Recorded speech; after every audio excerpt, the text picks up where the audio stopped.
Well, potatoes are doing extremely well ever since the last rain that we had. You know, that's kind of funny how I can come out here and water them.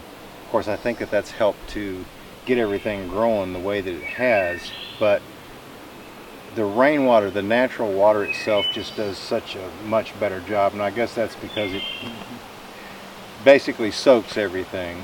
But the potatoes are doing well. Now, probably I won't do this again next year. We actually didn't get everything planted that we wanted to. We were really rushed because it was right up to planting season when I actually got these beds done. I should have really started earlier on them, but it just seems like I had so much going. But it's kind of hard to mound dirt up around a potato plant when it's in a hill form like this. I went ahead and put the potatoes in here because that's all we had left at the time, and you know, they're still going to produce, but I think that the more that you can mound the dirt up around the potato plant, it just gives it more room to take root and grow extra potatoes. I don't think you can even drown them out as far as bringing the dirt up right up to here. They just keep on growing upward. So probably next year what I will do is either go up 2 tiers and plant potatoes like that will be flat, where I can actually put them in a hill, or I may even use, you know, I've shared with you before about some farmers that actually grow potatoes in 5-gallon buckets, and what they will do is when the potato vine dies basically and it's time to harvest the potatoes, they just turn the bucket over and the potatoes dump out, you know, and then you've got that dirt that you can actually reuse again the following year. But I also seen someone who actually took feed sacks, and I've been saving all the feed sacks from the chickens and the hog up there. This woman actually took the feed sacks and kind of rolled them down to where they were about half as tall as they are, filled them up with some compost and some dirt, put the potatoes down there, took a knife and kind of jobbed the sides around the bags where water could actually come out when she watered them. And basically the same thing, you know, when the potato vine dies, just turn the sack over and the dirt dumps out and there's your potatoes. So I was kind of thinking next year, now I've got room for another bed, which I didn't have time to build, right here, and then possibly a half of one up above that. So I plan on extending this and then probably another area maybe to get a couple of more beds in. But I thought, you know, if I use that potato sack idea, I could just kind of border the fence, you know, with those, and then use the other area for other things, you know. So there's an idea, especially if you live in town, where you can actually take some feed sacks. If you don't have any, you know, maybe you've got a farmer friend or some place where you can locate some of them, and get you a few of them, put you some dirt and some compost in there, and plant you some potatoes and be able to raise your own potatoes. You know, with the price of things the way they are, especially today, and really no end in sight so far as the price of food continuing to go up, it would certainly help the pocketbook if you were able to grow something on your own where you're at. I can remember when I was a kid and we lived up north before we actually moved back to the country, where my grandparents were raised. We had all different kinds of vegetables that she planted in the flower garden along the fence. She may have different types of flowers, and then there would be a tomato plant, and then some more flowers, and there would be rhubarb, and then some more flowers, and then there would be another type of vegetable growing. So even if you live in town, you know, you've got the ability to you know, to do some of that to some extent.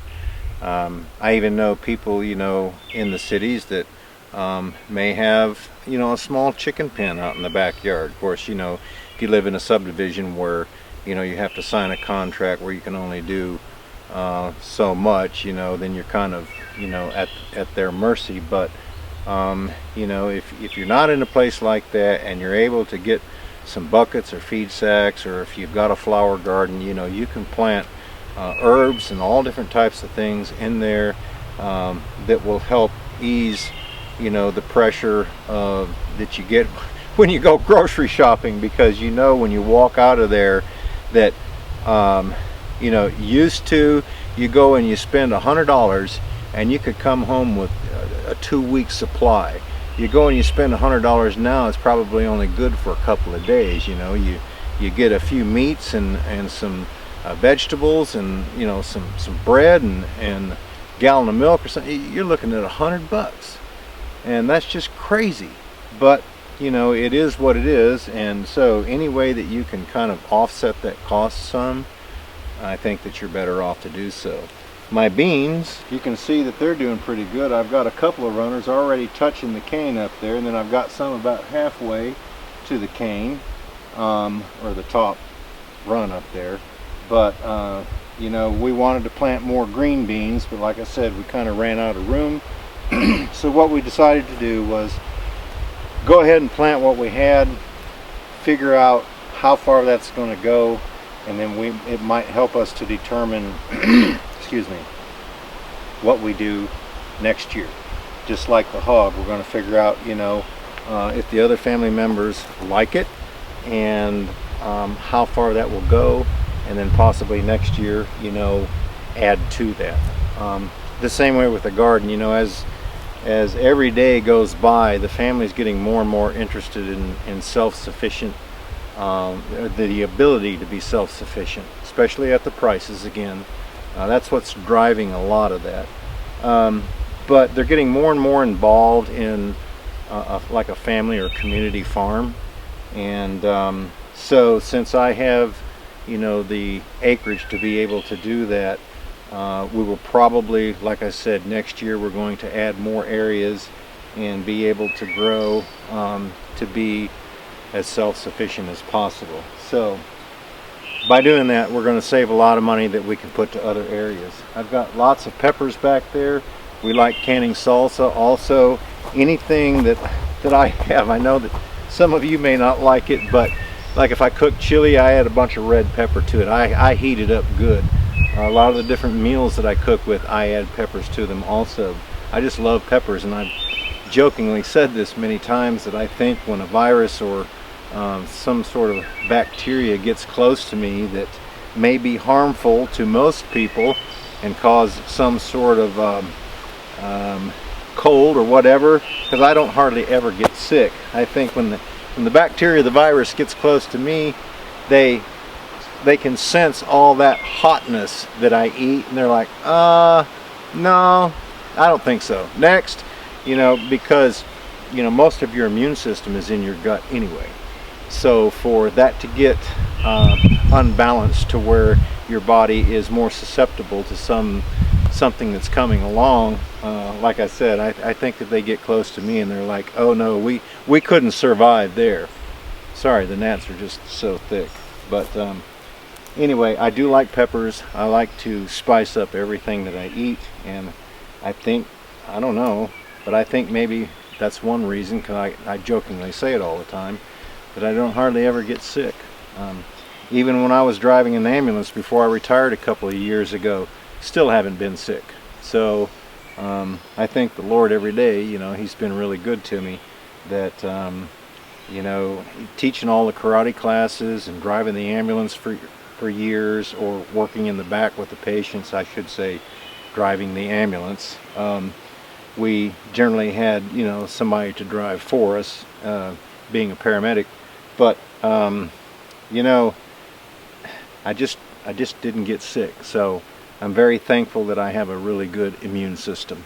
But anyway, yeah, the garden is looking good. The one up behind the cabin is doing extremely well. All the cabbage and the onions and everything are doing great, and I'm happy that the family is getting more involved in what we're doing here, because I think that it's going to be beneficial to all of us, you know, to work on this as a family project and be able to, you know, survive the high cost or the inflation, you know, rate that we've got now on every little thing, because, you know, you only make so much money a month, right? That generally doesn't increase at the rate everything else does, but being able to save pennies and cut corners here and there, you know, certainly adds up towards the end of the month for you to be able to use that money for other things. So just a little hard work, a little labor, get out and work the garden, because you know it's not easy. Living on a homestead like this is a lot of work, but it sure is satisfying, and you know, you can produce whatever you need. You can produce more than you need. But you know, we could always turn around and sell a lot of this stuff if we needed to. But you know, I can remember when I was a kid that my grandfather, we would always raise 3 gardens. I think I've mentioned this before. 2 of the gardens were for his policy holders, and then the 1 garden was for us. And at the time, being a kid, I really didn't understand. I just didn't like the idea that we had to go and work for 3 gardens and only ended up with 1. But what he would do is, when harvest time came, he would throw the vegetables in the trunk of his car, and as he stopped by the different locations to collect the insurance premium, he would hand out vegetables to the policyholders. You know, they really respected him and thought a lot of him, and because I rode with him many times, and they said, "Hey, Mr. Knox, you know, good to see you." And so, you know, they loved having insurance with him and keeping the policy in force, you know, when they could have went with other companies. But were they going to get the benefits or the perks that he had, that he actually worked for himself on the side in his own time to give to those people as an appreciation for having insurance with him? That's not something that they taught him in insurance school.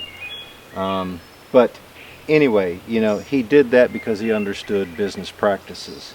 And we thought that that was a really good idea when we started this channel, that, you know, whoever tuned in to watch, that we wanted to do, we wanted to give back to those people. And that is the primary reason that we have the giveaways, is because you guys take the time out of your day to stop by and watch the channel, and we really do appreciate that from the bottom of our hearts. So that is why we do giveaways on both of our channels. That's the reason that we started that tier system, so as the channel grows, we can give back more to you guys. So we've also got something else in the works, trying to work out some benefits and perks for you all, and if we can kind of get this all figured out, then I think it's going to be a whole lot more beneficial to you guys that like following the channel and what's happening up here at the homestead. So just stay tuned, because I don't think that we're very far away from being able to announce the new thing that we've got that we're working with on the side. But yeah, everything is going pretty good, and the new weed eater is a beast that Patrick got me, so let me show that to you. Alright guys, this right here is the new Husqvarna 525L. It is a commercial weed eater. I'm sure that they make better than this, but compared to the other several models that they had that were a lot smaller, this thing is a beast. It generally starts on the first pull, and it's got some line in it down there that kind of has a steel filament on the inside of it, and I went ahead and purchased some more. I think I got 1,000 feet of it. But that line, it doesn't break as easy as just the regular string. And so, you know, a lot of the, well, they appear to be weeds, but a lot of the stuff that I have growing here is small saplings, which is a lot harder to cut, you know, than a regular weed, because it actually has a wood shaft. Basically, it's a small tree that's coming up, right? So it does take something more like this, or the blade, to be able to cut them down. So it's really nice to have this right here, because I can actually go around and mow a lot of that stuff down, where it would take several swings with that weed whacker, which I don't mind using at all. And there's still some areas where I just grab that thing and take off with it and go, because honestly, once I get that thing going, then I think that I could either be as fast or faster than somebody that had a weed eater, as long as, you know, it's basically a weed that, and not a small tree that's growing, because then I have to stop. But this thing will actually mow down a pretty good sized little tree. So, you know, I don't necessarily want to keep doing that. But in order to get the area dressed up proper, where I'm actually going to weed eat, you know, I do have to clear those out. And any new ones that spring up, I'll try to get them when they're down smaller. You know, it's not nearly as hard to cut. But you know, we've got a lot of poison, ivy and Virginia creeper and stuff like that growing around here. So this is going to come in really handy so that I don't, you know, have to get down there close to it and keep all of that mowed down, because right now that's the only greenery that I have, especially in the nearby wood line, you know, that a lot of the trees are cut. You know, I don't have any grass growing yet because I haven't landscaped, but I do have a lot of poison growing, so this will help me aid in keeping a lot of that cut down and everything. But this is the new Husqvarna, like I said, 525 that my son bought me, and I've already used it several times, and I'll tell you what, it's a beast. I really, really like it. And you know, my Husqvarna chainsaw, my Rancher, it always starts on the third pull. It's like it takes two to prime it, and then bam, it takes off on the third. This generally takes off on the first. So I really like the Husqvarna. It seems like a really good product. And so when I went to look at weed eaters, I just happened to spot this one. They only had 2 of them. This was the largest that they sold, I think it was, if I'm not mistaken. And we decided to go ahead and get it because we knew that it would be, you know, probably a little bit higher quality, and went ahead and paid the money and got it. I don't know if you can see that or not, but it does have an aluminum piece around where the shaft comes out of the motor, where the others were just basically plastic. So hopefully, you know, by having all these little extras like that, hopefully it will last longer. But I'm really proud of this piece of equipment right here. Like I said, I've used it and it really does a good job. So I was gonna go down and kind of weed eat along the road that I made down there at the creek, and when I was down there I noticed, guess what, another yellow pine, probably about this big around, has fallen over the new road that I made to check the property, to, you know, to drive along the edge and check the property. And so I'm going to have to get my chainsaw sharpened up and get down there and cut all that up just to be able to take the four-wheeler through. Those yellow pine trees, I'll tell you what, they just come down so easy, it seems like that, and the cedar trees.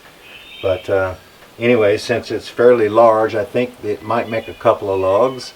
We'll use as much of it as possible on that new barn or multi-building that we're going to build.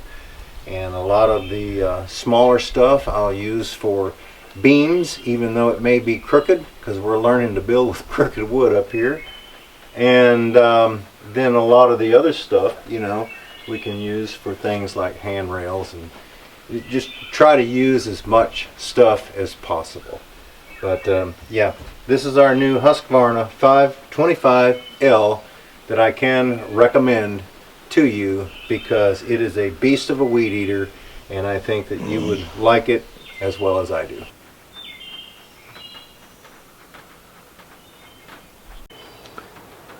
Smokey must be trying to get a suntan because he's laying out there after we came back from the creek.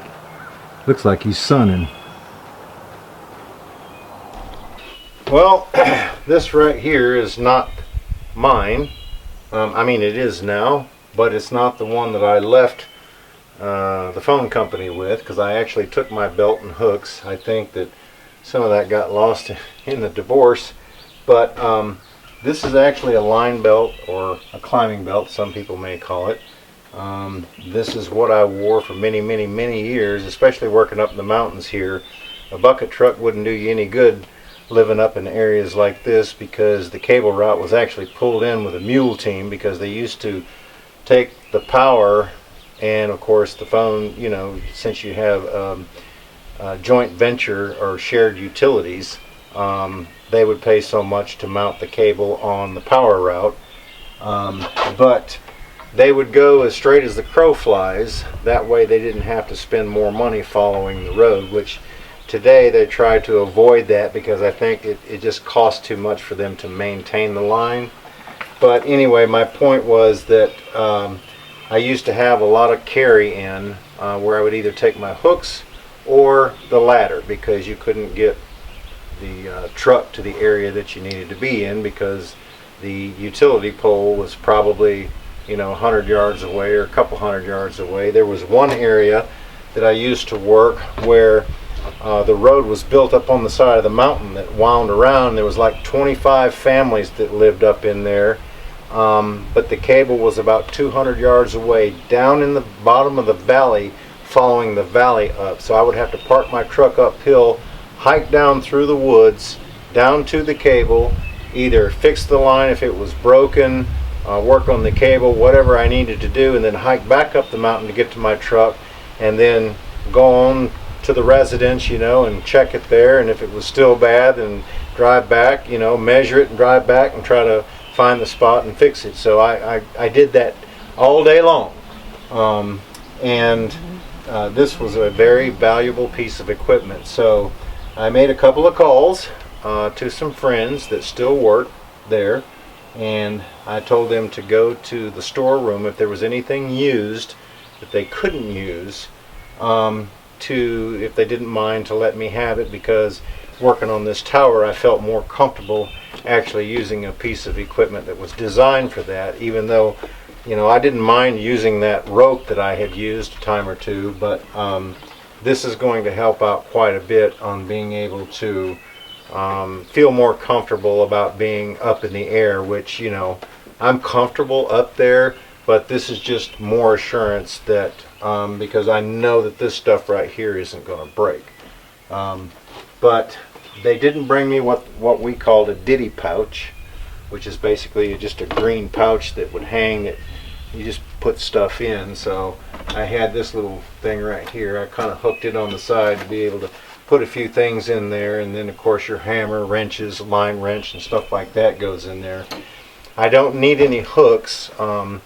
Climbing hooks for utility companies are not really used to climb trees because the gaffs or the spike is too short. You need some that are longer, that will penetrate the bark on a tree if you're going to climb trees. The kind that we used to use were basically for wood that was debarked, you know. So there wasn't any point in asking for a pair of hooks because I couldn't use them anyway, right? Unless I had a tree that didn't have any bark on it that was still standing, which, you know, you're not going to find that, right? But anyway, so yeah, I've got this belt, and so this is going to help out a whole lot working on that tower to make me feel a whole lot more safe 20 feet up in the air. Well guys, we thank you for stopping by up here and hanging out with us at the homestead. We certainly do appreciate that. We hope that each and every one of you have a fantastic day. You all take care, and we look forward to seeing you back up here at the cabin again next time.